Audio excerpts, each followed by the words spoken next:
you know, a wonderful human being. So thank you, Amy, for joining us. This is Laura, who's an amazing entrepreneur and coach for her industry as well. Well, Yes, thank you both for being here. I'm excited to listen. Yes, awesome. So let's get this started. We're gonna do a live stream onto Facebook today, and then we'll introduce you, and yeah, it'll be all good. So just give me a second to make Oh, sure we yes. have that. Okay, great. No worries. Make sure the timing of it comes. I know it's like a little bit of an overlap in that time. And I think we are all good to get started. Probably a 5, 4, 3, 2, 1, I reckon. Yep, there we go. Man, I just watched the Steve Martin, the SNL 50. He looks incredible. And I mean his monologue, I was the high energy, it was incredible. I gotta say. His camera skills are just fantastic. I don't know why the countdown made me think of him, but I think it's just because I watched him recently, a recent entertainer. Hi, everybody. Welcome back. We're talking about marketing again.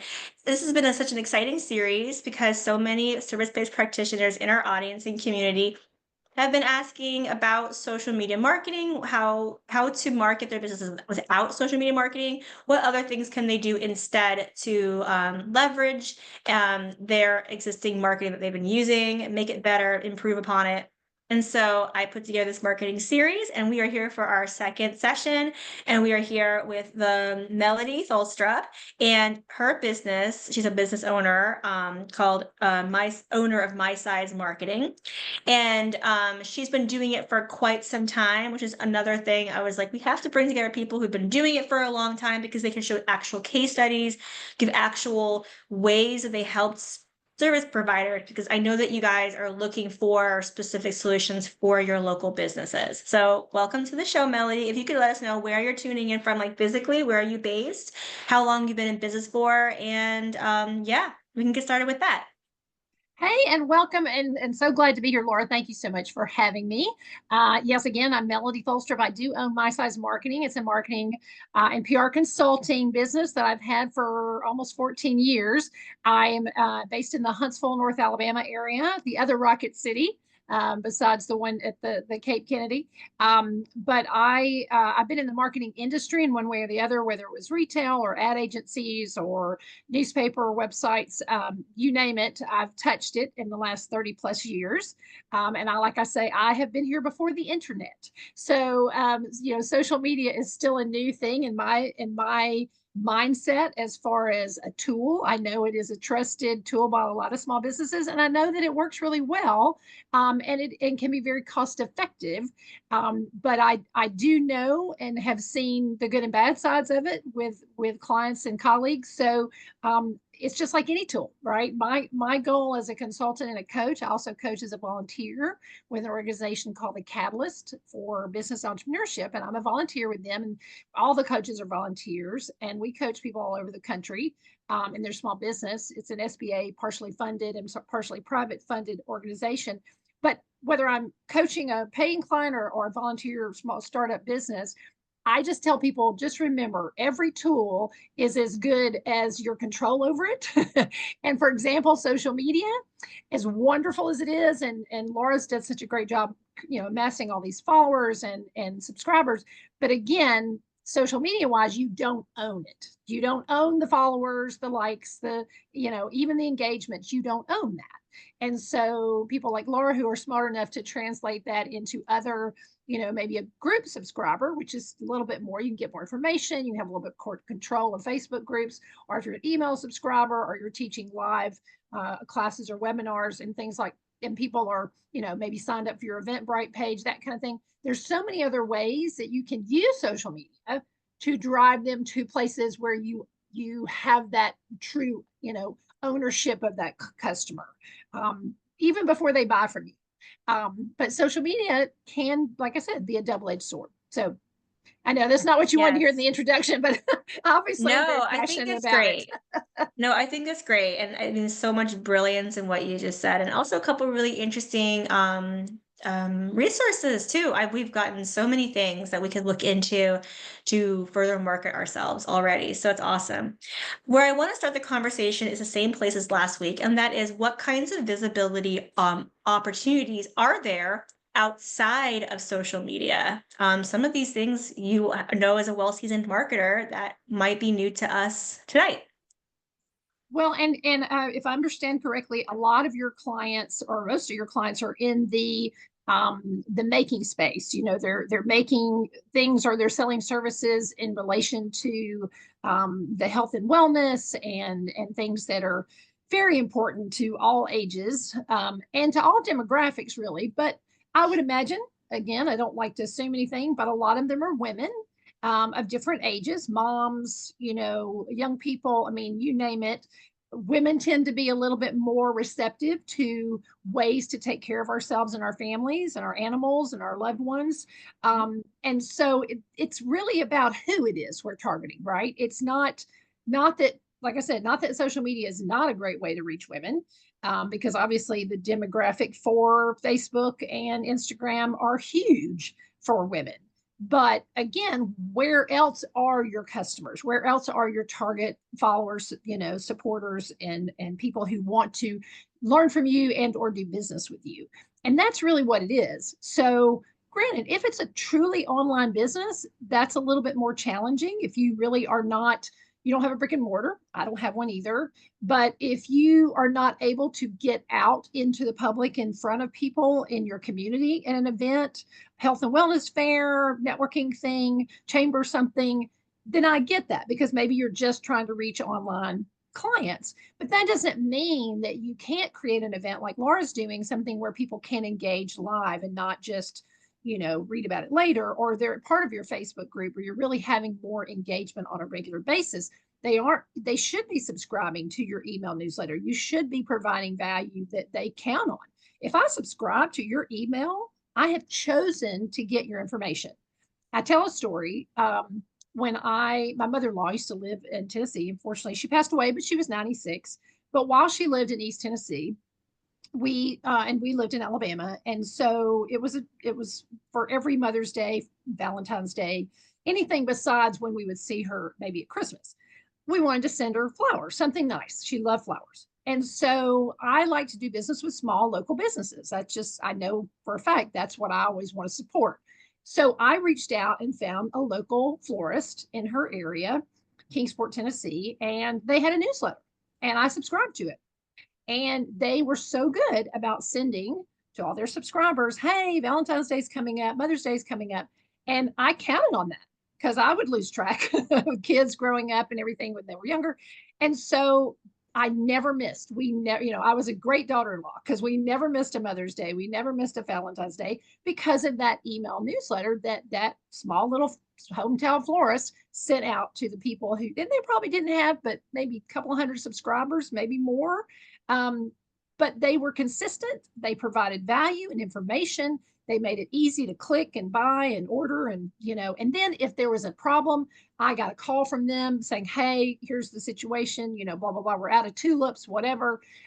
So they combined really good customer service with this digital tool that they used really well. It wasn't expensive for them to do it because I know email newsletters are not that expensive, but they used it well.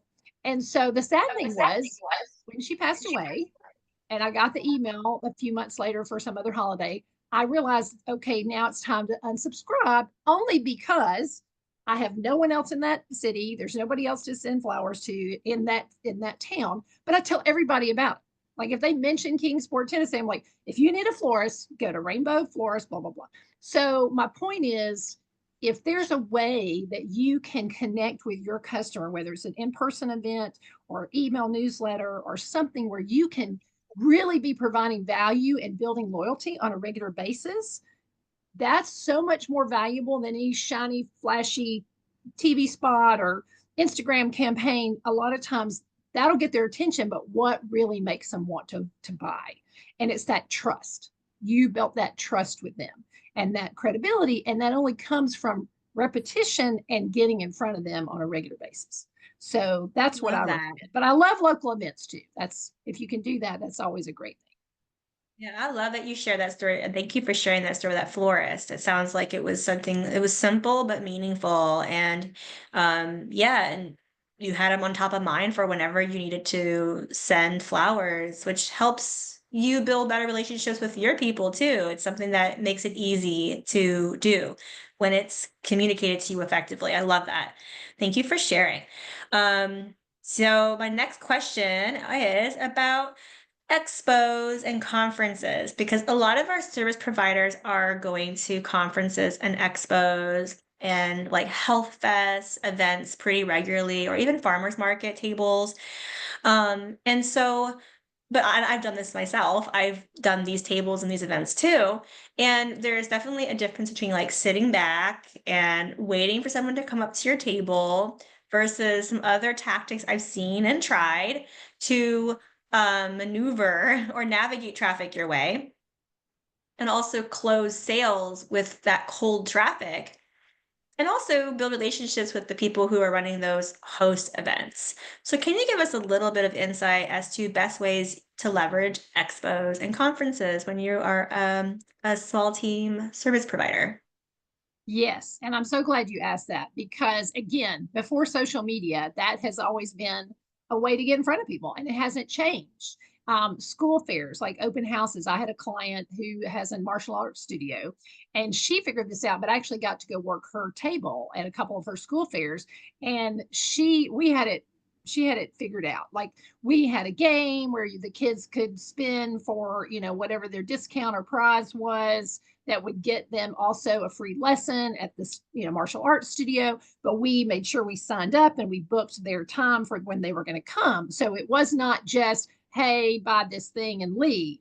There was engagement. And that's even harder. Like at least if you're selling a something, I can buy a something and go home, and then maybe there's a card with it and a QR code or something, or the website address, and I can connect later. But this was something where they wanted to book people. They had a goal of how many people we were going to book.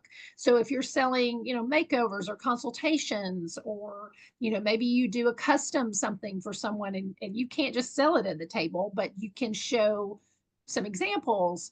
I always tell people, have something that people want to, just that they can pick up, whether it's a free sample, um, you know, I hate to say this, but candy. If you're some traditional trade shows, candy and chocolate, and maybe it's sugar free or maybe it's healthy, whatever it is.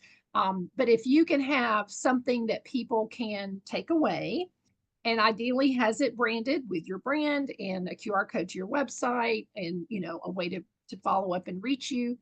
But then your products are obviously all well branded. But then I always say, draw for a door prize, right? Especially farmers markets. They're every week, starting usually like March to November in the South. So why wouldn't you have a weekly giveaway? Why wouldn't you have people, feeding into that funnel saying, hey, we're giving away a gift basket at the end of the month? Or maybe it's not every week you're giving something away, but the drawing is for something big at the end of each month. Or maybe it's seasonal, maybe it's a Mother's Day thing or an Easter thing. You tie it in with whatever the holidays are, depending on what you're selling. But do something to get them to register. I mean, I've made paper slips, and it'll say, hey, this will get you, into this contest giveaway, and also on our email list, right?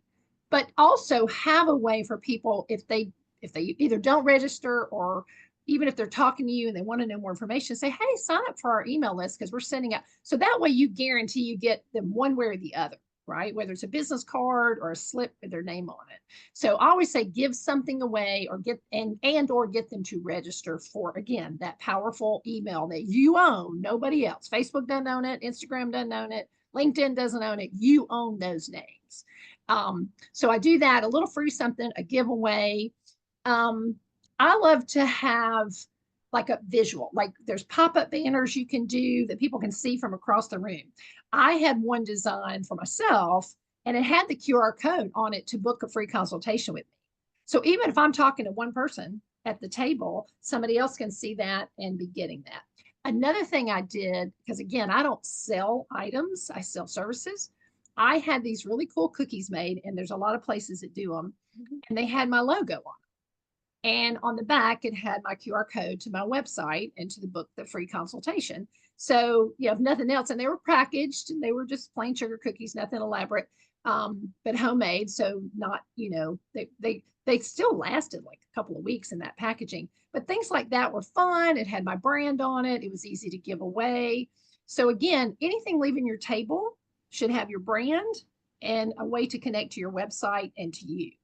And then that's on anything on your table, flyers, brochures, signage, everything, so that they remember who you are. And if they want to connect with you, they can easily. Make it easy for them to remember you and to buy from you.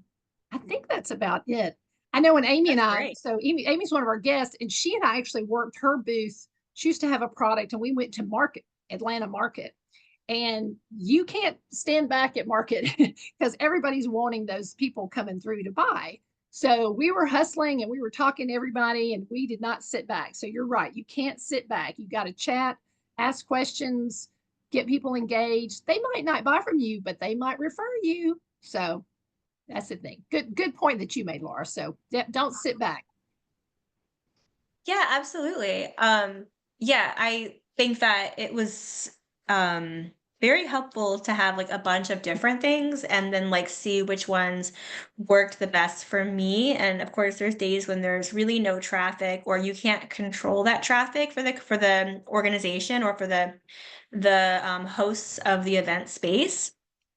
And so that's why leveraging, I think, and finding the best way to make it work. So no matter who came over to your table, there was something that was going home, trying to make the most of the event as much as possible.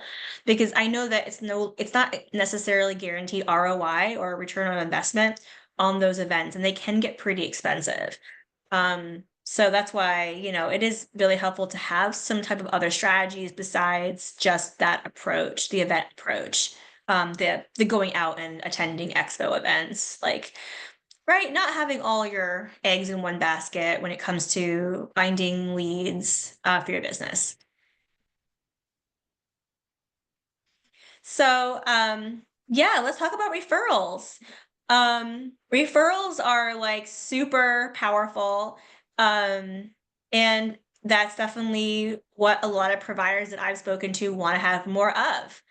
What are some of your recommendations or ideas around how to gain some more powerful referrals? So again, when you have a something you're selling, you can give out samples. You can get your neighbor, your friend, your mother-in-law, everybody to try and kind of do market research and then find who's the best match. Once you find who's the best match for your product, then it's like, how do I get more of those people? How do I get that person who is a good match in their circle of friends and their circle of friends?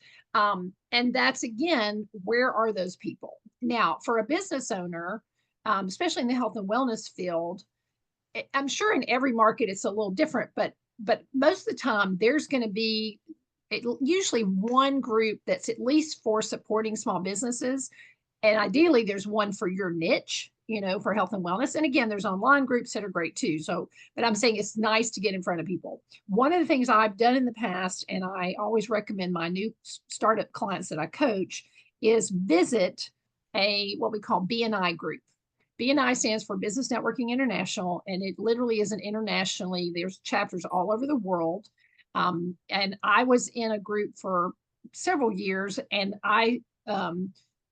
what I do now is I substitute, because once you commit to a group, you need to be there every week. And obviously you have to they give you some time off, for just, you have so many absences. But if you can provide someone to substitute, not only does that keep you from losing any traction with the group, but it also helps a new person who might not be able to afford to join or might not have the time to commit to come and visit and speak on your behalf for part of it, and at the end introduce themselves.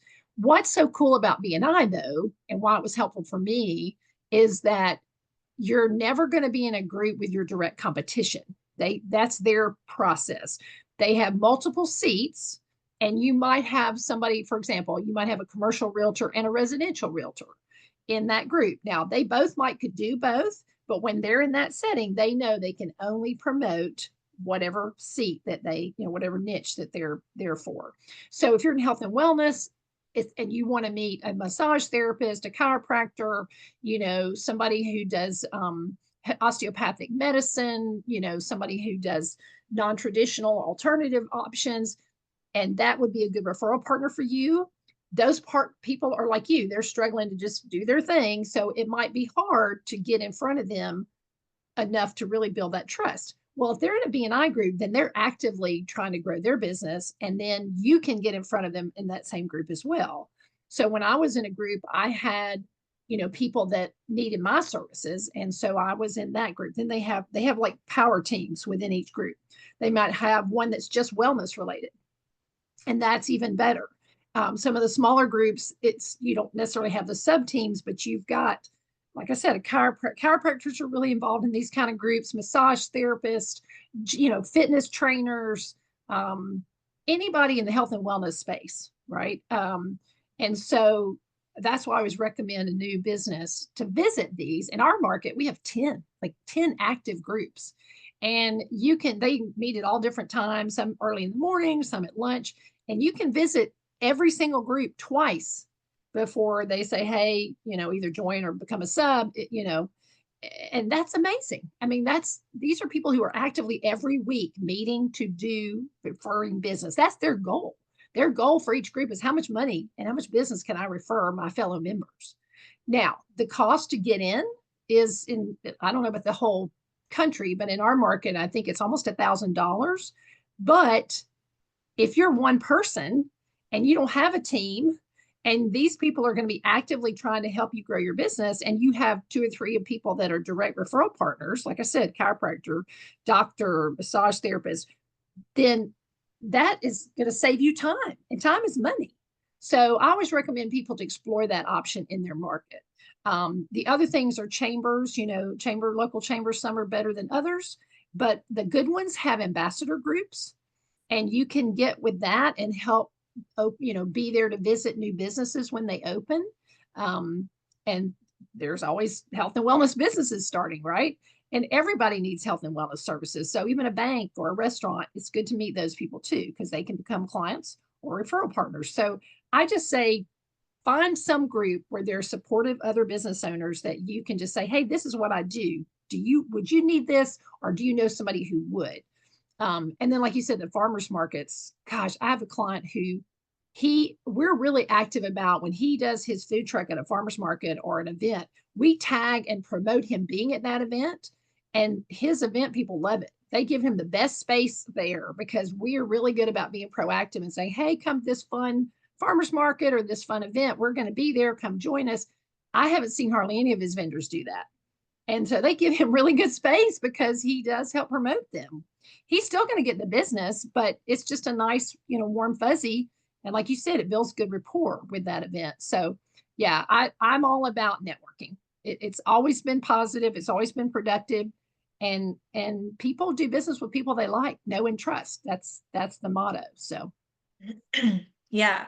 Oh, it's such good. Thank you so much for breaking down BNI, and because I know a lot of people are looking for that and they're trying to figure out what it is. And there were things I learned tonight I didn't realize about BNI. So that's fabulous. I really like that you can go a couple times before you even invest. So just to get the most out of it and to learn if it's right for you, and if you, practice networking, which requires some skill sets in itself.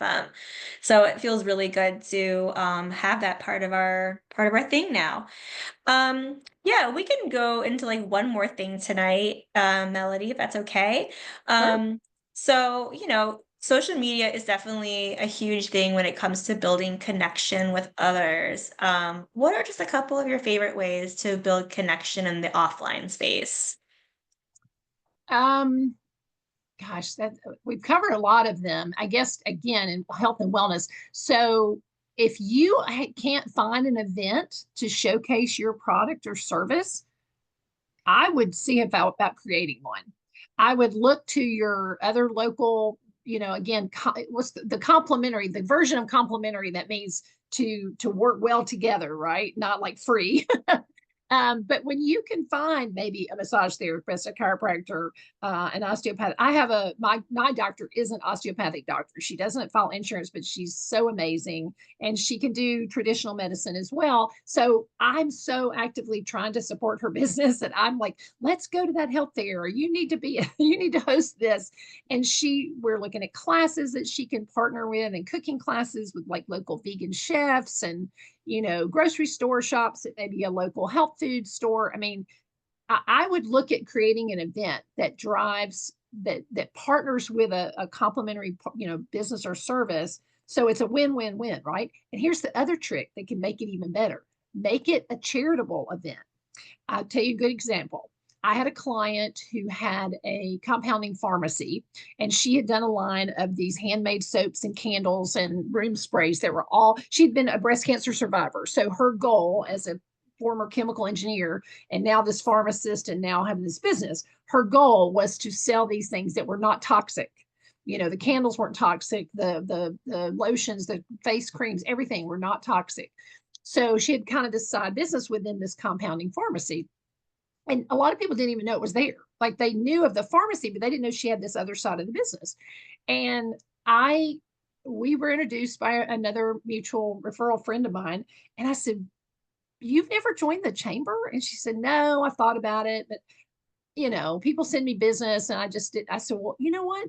You've got a great story to tell." And the other thing was, she was on the board of an organization here that gave back to senior citizens and built like ramps, wheelchair ramps, and things like that. And I said, "Why don't we just do a chamber ribbon cutting, promote your line of natural products, and give back to CASA, your organization, and say, anybody who comes this weekend from the chamber launch, or the chamber ribbon cutting throughout her weekend of events, anybody who comes and buys anything, you're going to give a portion of the proceeds to your organization." Well, here's what we got out of it. We got, because of CASA was involved, and CASA was a very good organization in our area that got a lot of good press anyway. All their people came, the press came, they had, because it was a chamber ribbon cutting, but because CASA was involved, the city council people came. We got press coverage. I mean, it wasn't just about her and her little business. She made it bigger than her.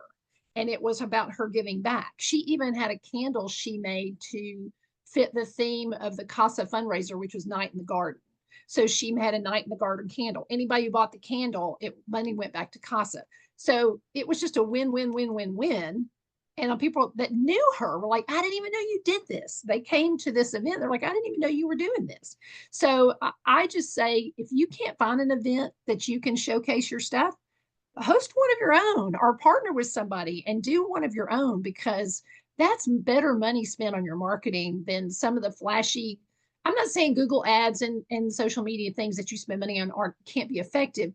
Use that to drive traffic to your event, but give them some place where they can come and buy from you and talk to you and connect with you. Whether it's your own little health fair, whether it's your little neighborhood with 2 or 3 businesses in your block, whether it's a bunch of mompreneurs together and you're all going to partner at some church or recreation center. I don't care. But if you want to give back some, and you want to get visibility, you can't go wrong with a scenario like that. So that's one of the things I would recommend. I'm super excited. I'm actually inspired by this conversation. I love that. I love that there was something that became so big and meaningful and brought in so many different players into it as well. So thank you for sharing that scenario with that candle maker. Sure. And of course, it makes sense that you would make one that's non-toxic and can support women's health. That's such a great cause. I love that product line. Well, that's all we have time for tonight, but I really want to thank our guest, Melody Thilstrup, and our guest, Amy Sanchez, for coming onto our live Zoom call this evening. Thank you so much. Melody, what is the best way that we can actually support you or connect with you after this event? Awesome. Well, again, it's just My Size Marketing. You can go to my website. I offer a free 30-minute consultation via Zoom or phone if you prefer.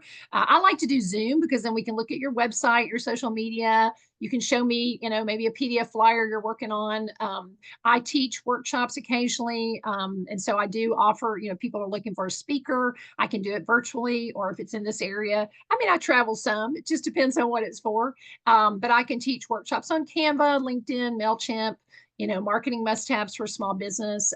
So yeah, Melody, mysizemarketing.com is the best way to kind of learn about me and how I can help you in your business. And then certainly connect with me on LinkedIn. It's just at Melody Tholstrup or My Size Marketing. I have a page, or you can join my group. I actually have a Facebook group, Marketing for Small Businesses, MAP. I used to have a marketing coaching group, and it stood for Marketing Accountability Partners.